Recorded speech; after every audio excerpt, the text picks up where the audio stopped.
It's the way that I'm nervous. I'm like, it's just me and you.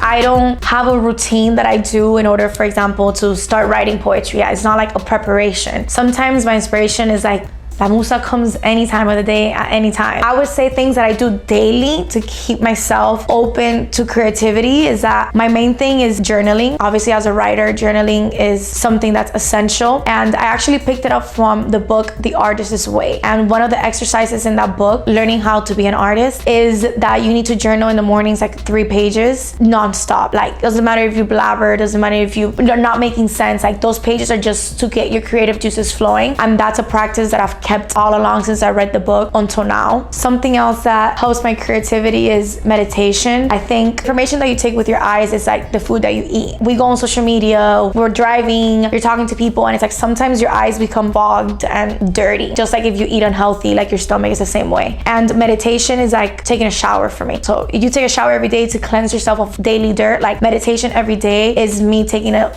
spiritual and mental shower in order to remain open to any ideas or creativity that comes to me.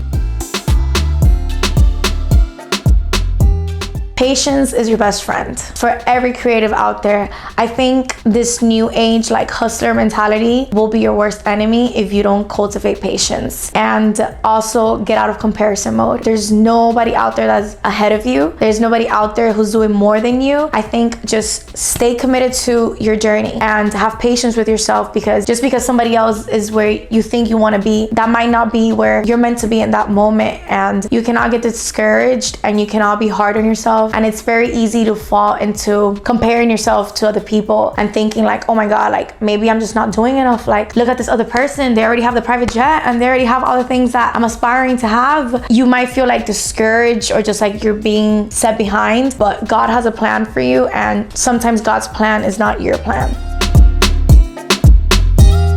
I didn't notice that I was a brand myself until people started like acknowledging me as like, not, hey Tali. I would be like, oh my God, you're XOTHAL. And I was like, yeah, that's me. When I was bartending, actually, like a lot of people would just come up to me like, I know you from Instagram, or I know you because you've done this photo shoot, or I know you because you directed this. I actually made a switch, I would say around 1.5 years ago too. This is when everything kicked off, that I started behaving as well as a brand rather than just me. I'll give you an example. Even though I'm very opinionated, I like to voice my opinions and stand up for what I believe is right. And then I believe that my brand needed to have the same values as me. So that's when across the board, when it came to 1997, when it came to XOTHAL, when it came to my poetry, I just started having the same values all across so that everything still represents me. I feel like what branding means to me, it's not changing yourself to match your brand. It's actually getting your brand to match you so that you stay 100% true to yourself in this journey.